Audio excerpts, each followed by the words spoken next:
Welcome everyone. In this video, I show my recently acquired microscope camera again, but this time I test it with different lenses. The focus of this review is only to demonstrate the image quality of the camera with different lenses and in different situations. In my previous video, I was focusing on the camera's menu and functions and its image quality through the lenses of my optical microscope. Please check the video if you are interested in the functions of the camera. I tested it very thoroughly. However, people might use this camera for other purposes too. It is a very good camera for microsoldering, PCB inspection, or it can be used as an overhead camera or even as a web camera.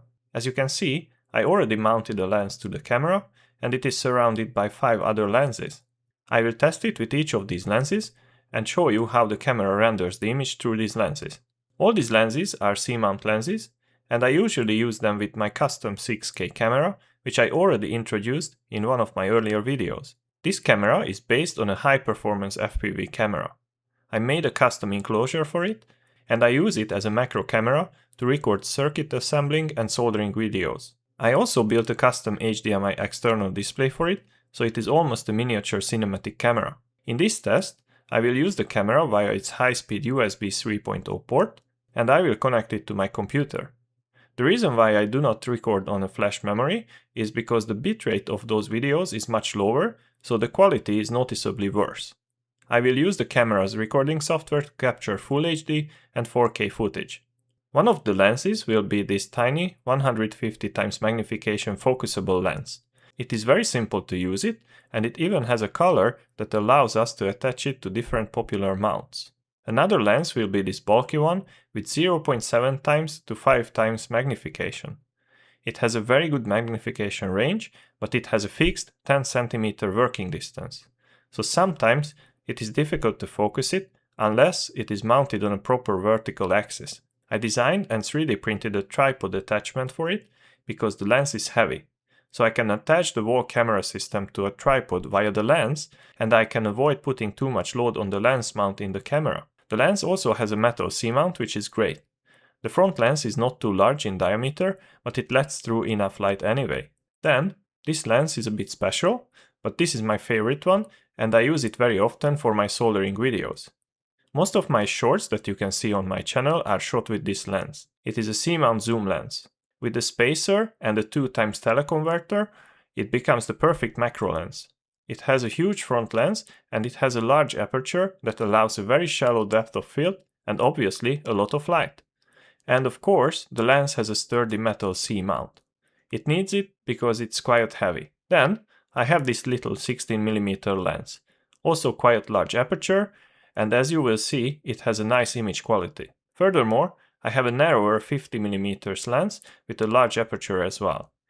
It renders great images and it produces a very shallow depth of field. So my test setup is fairly simple. I have the camera mounted on a tripod and I'm blasting bright light on the PCB that I'm showing through the lens.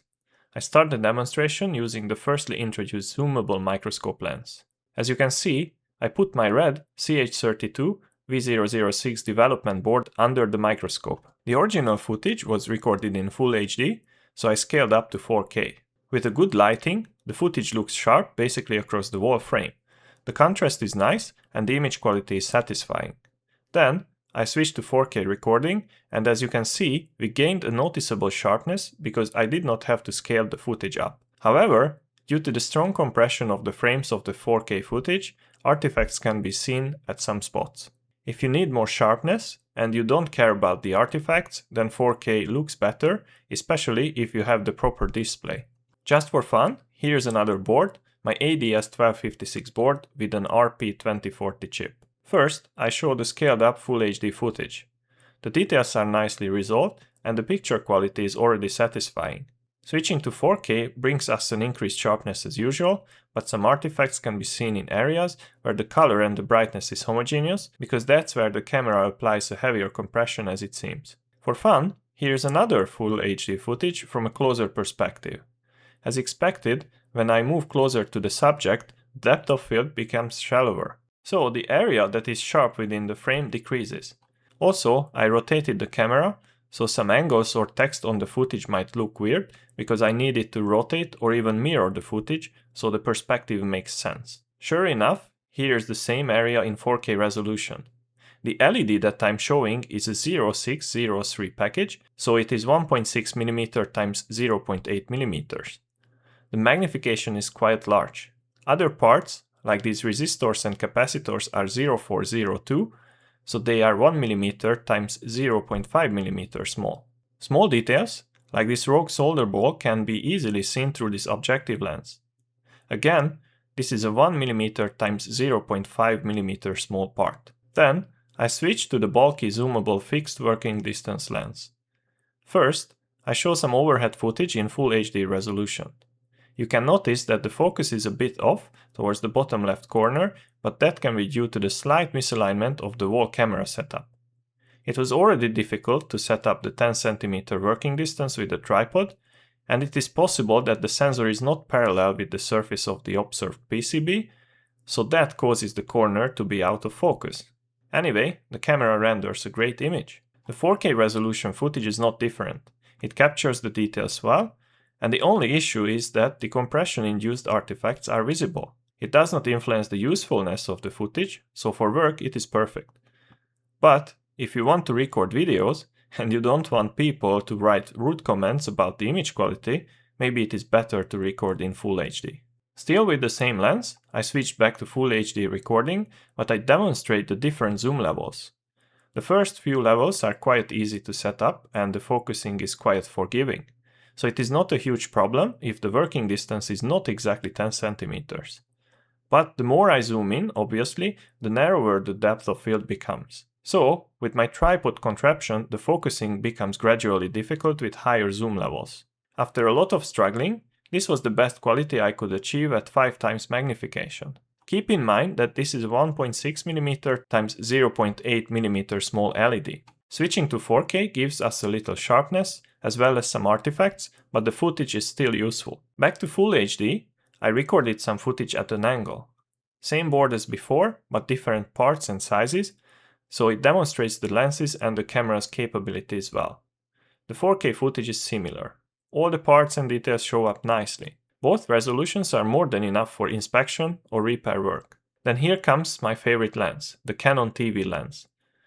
I set the camera up in a similar arrangement as I usually use it when I'm recording PCB assembly and soldering videos, at a slight angle and with lots of light, but still the same amount of light as for the previous footages. Since the lens has a variable aperture, I can set it to a value like f8 or even higher, which allows me to achieve a wider depth of field. As you can see, most of the parts are in focus and sharp. This is why I like this lens for recording macro videos. The 4K footage is similar, and obviously it does not affect how the lens renders the image. So, the wide depth of field and almost across the frame sharpness is still there, but some parts visibly suffer from the compression. Then I switch to the 50 mm fixed lens. It renders a very good image and a nice depth of field. As I said, the camera could be used not only as a microscope camera, but also as an overhead camera or a web camera. This footage proves it well. The 4K footage suffers from the compression as usual. It is very noticeable on the lenses. So perhaps for this kind of footage, it must be avoided and Full HD videos would produce a better viewer experience. Finally, I mounted the 16 mm lens. A much wider lens, as you can see. I did not move the camera after recording the footage with the 50 mm lens, so the almost 3 times larger field of view of this lens is very noticeable. The lens and the camera render a good image across the wall frame. Most of the details of my workbench are sharp and good looking. The 4K footage is similar, but the funny artifacts show up. Still, the footage is acceptable. So as a conclusion, the camera is very good for work. It works very well with the typical microscope lenses that are used for circuit repair and inspection, and it also works well with proper camera lenses. The 4K footage could be better, but the camera has to compress aggressively to keep up with the 60 FPS frame rate at 4K resolution. It is a tough trade-off. Also, I want to emphasize once again that the image quality would be worse if I were to use a flash drive for recording.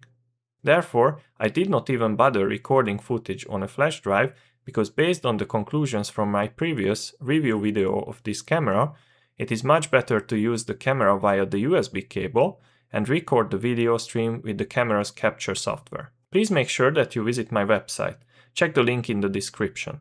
I wrote a very detailed article about this camera, and it contains a lot of useful resources. Also, if you found this video helpful, please consider becoming a channel member. Your support can help me to dedicate more resources to my content, so I can make similar videos in the future. I hope you liked this video, I hope you learned something, and see you in the next video.